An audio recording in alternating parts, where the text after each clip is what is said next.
शहबाज और मुनीर की क्यों उड़ी नींद?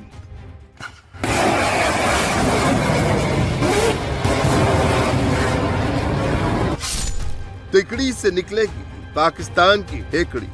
पिनाका है जिसको 120 किलोमीटर की रेंज में चेक किया गया है। हमने ऑलरेडी कुछ कॉन्ट्रैक्ट साइन किए हुए रॉकेट के जो 150 हैं, जिसको हम बाद में 300-450 किलोमीटर की भी रेंज पे भी देखेंगे। उसी प्रकार से आपने प्रलय के बारे में अभी सुना होगा, क्या कार्रवाई हो ही रही है। ब्रह्मोस तो आपको पता ही। पाकिस्तान को क्यों सता रहा है प्रलय का डर?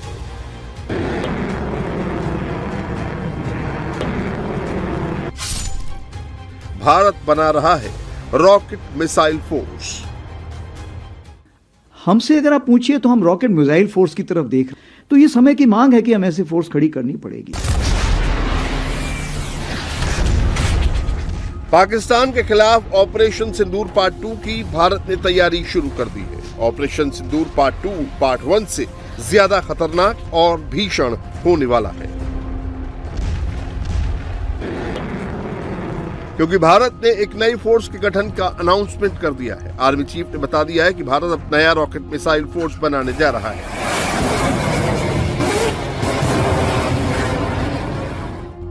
सवाल यह है कि रॉकेट मिसाइल फोर्स क्या होता है, आधुनिक वॉरफेयर में इसकी क्यों जरूरत है, रॉकेट मिसाइल फोर्स कैसे काम करेगा, भारत के लिए क्यों जरूरी है रॉकेट फोर्स। दरअसल पिछले 3 दिनों से एलओसी पर पाकिस्तान फिर से गुस्ताखी कर रहा है। पिछले 3 दिनों में 2 बार ड्रोन वाली साजिश की है, जिसे भारतीय सेना ने नाकाम कर दिया है। ये देखो कैसे गोलियां जा रही हैं। पहली ड्रोन साजिश 11 जनवरी की रात को हुई थी, जब जम्मू कश्मीर के सामा और पुंछ में 5 ड्रोन स्पॉट किए गए थे। उसके बाद एक बार 13 जनवरी को राजौरी के डुंगा गाला एरिया में पाकिस्तानी ड्रोन देखे गए। एलओसी पर भारतीय सीमा में जैसे ही ड्रोन स्पॉट किए गए, वैसे ही भारतीय फौज ने फायरिंग शुरू कर दी। जवानों ने कई राउंड फायर किए। भारतीय फौज ने एंटी ड्रोन सिस्टम एक्टिव कर दिया, जिसके बाद पाकिस्तानी ड्रोन वापस लौट गए।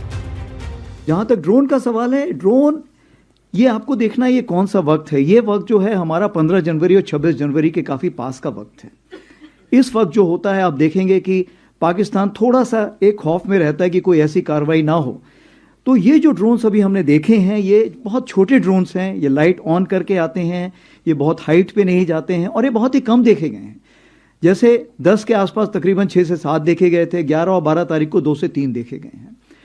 तो ये जो ड्रोन थे, ये मैं समझता हूँ कि डिफेंसिव ड्रोन थे, जो कि ये ऊपर आके देखना चाहते हैं कि हमारे अगेंस्ट कोई कार्रवाई तो नहीं हो रही है। मैं ये मना नहीं कर रहा हूँ, हो सकता है कि वो ये भी देखना चाहें कि कोई कहीं गैप तो नहीं है, इंडियन आर्मी में कोई ढिलाई तो नहीं है, कोई गैप वो जहाँ से वो टेररिस्ट वहाँ से भेज सके। तो मेरे ख्याल से उनको उसका नेगेटिव जवाब भी मिला होगा।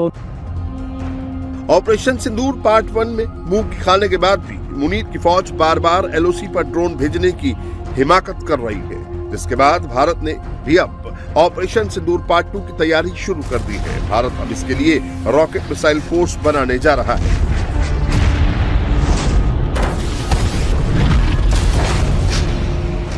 रॉकेट फोर्स किसी भी सेना की एक स्पेशल यूनिट होती है, जो लंबी दूरी की मिसाइलों और रॉकेट से भरी होती है, जो कमांड सेंटर से लॉन्च की जाती है और दुश्मन के घर को तबाह करके छोड़ती है। इसके होने पर जवानों को दुश्मन के खेमे में घुसने की जरूरत नहीं पड़ती, बल्कि घर बैठे ही दुश्मन को नुकसान पहुंचाया जा सकता है। रॉकेट मिसाइल फोर्स दुश्मन के कमांड सेंटर, हवाई अड्डे या बुनियादी ढांचे पर सटीक और तेज हमले करने का काम करती है। सबसे अहम बात यह है कि रॉकेट फोर्स या मिसाइल फोर्स में सेना को हमला करने के लिए फिजिकली रणभूमि में मौजूद नहीं होना पड़ता है, बल्कि आर्मी इंजीनियर और अपने कमांड सेंटर से ही दुश्मन के ठिकाने को नेस्तनाबूद कर सकते हैं। यानी ये जमीनी सैनिकों को खतरे में डाले बिना तेजी से और दूर से हमला करने की ताकत देने के लिए रॉकेट, आर्टिलरी और मिसाइल सिस्टम को एक ही कमांड के तहत लाती है।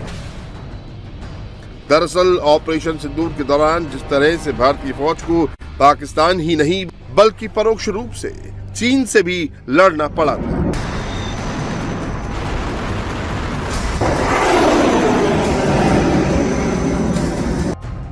वैसे में भारत को 2 मोर्चों पर रॉकेट और मिसाइल फोर्स की जरूरत है।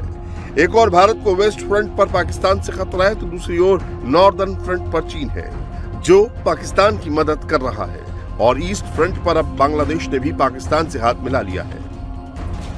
ऐसे में दुश्मनों के रॉकेट मिसाइलों के आगे भारत का डिफेंस सिस्टम ओवरलोड हो सकता है। इसीलिए भारत को रॉकेट मिसाइल फोर्स की सबसे ज्यादा जरूरत है और ऑपरेशन सिंदूर के बाद पाकिस्तान ने पिछले साल ही आर्मी रॉकेट फोर्स का गठन करने का ऐलान किया। भाइयों और बहनों, आज इस मौका पर मैं आर्मी रॉकेट फोर्स कमांड की तश्कील का ऐलान करता हूं। जदीद टेक्नोलॉजी की हामिल और दुश्मन को हर सिम से निशाना लगाने की सलाहियत रखने वाली ये फोर्स, ये कुव्वत हमारी रवायती जंगी सलाहियत को मजीद मजबूत करने के हवाले से एक और संग मील साबित होगा। ऑपरेशन सिंदूर के दौरान जिस तरह से ब्रह्मोस ने पाकिस्तान के एयरबेस को नेस्तनाबूद कर दिया था, कुछ ही मिनटों में मुनीर की आर्मी घुटने के बल आ गई थी। 10 दिन पहले पाकिस्तान ने तैमूर मिसाइल का परीक्षण किया था। पाकिस्तान का दावा है कि Taimur missile air launch cruise missile है। इसकी रेंज 600 किलोमीटर की है। ये मिसाइल कम ऊंचाई पर उड़कर लक्ष्यों को भेज सकती है और इसे स्टील्थ यानी रडार से बचने वाली तकनीक से लैस बताया गया।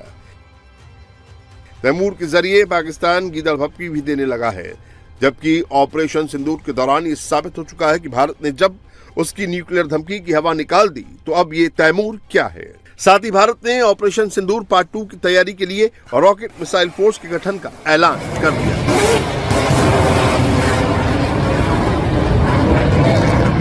मिसाइल फोर्स की हमें जरूरत है? जवाब है हां। आज आप देखेंगे रॉकेट और मिसाइल दोनों एक दूसरे में शामिल हो गए हैं, क्योंकि अगर हमें इंपैक्ट में पहुंचाना है तो रॉकेट भी पहुंचा सकता है, मिसाइल भी पहुंचा सकता है। इसीलिए हमसे अगर आप पूछिए तो हम रॉकेट मिसाइल फोर्स की तरफ देख रहे हैं, क्योंकि पाकिस्तान ने, जैसे आपको पता है, उसने रॉकेट फोर्स एक आर्मी के तहत खड़ी की हुई है। आपको पता है कि चाइना ने भी ऐसी फोर्स खड़ी की हुई है। तो ये समय की मांग है कि हमें ऐसी फोर्स खड़ी करनी पड़ेगी। उस चीज़ को मद्देनजर रखते हुए, जैसे हमारा पिनाका है जिसको 120 किलोमीटर की रेंज में चेक किया गया है, हमने ऑलरेडी कुछ कॉन्ट्रैक्ट साइन किए हुए हैं रॉकेट के जो 150 हैं, जिसको हम बाद में 300-450 किलोमीटर की भी रेंज पे भी देखेंगे। उसी प्रकार से आपने प्रलय के बारे में अभी सुना होगा, क्या कार्रवाई हो ही रही है। ब्रह्मोस तो आपको पता ही है। कुछ और भी ऐसे सैंक्शंस हमारे पास हैं जिसको हम आगे लेके जाएंगे। तो मैं यही आपको सारांश में बताना चाहूँगा कि ये समय की ज़रूरत है। ऑपरेशन सिंदूर के दौरान भारतीय फौज ने गजब की कॉम्बैट क्षमता का प्रदर्शन किया था। भारत ने पाकिस्तान के 11 एयरबेस को तबाह कर दिया था।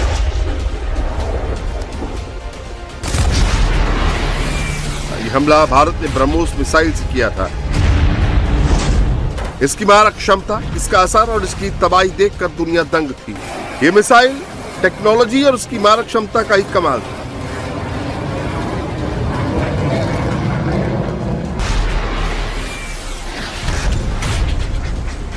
अब भारतीय सेना मिसाइलों और रॉकेट की स्मारक क्षमता को औपचारिक और इंटीग्रेटेड कर एक फोर्स बनाना चाहती है। पिनाका सिस्टम, प्रलय और ब्रह्मोस को एक साथ जोड़ा जा रहा है।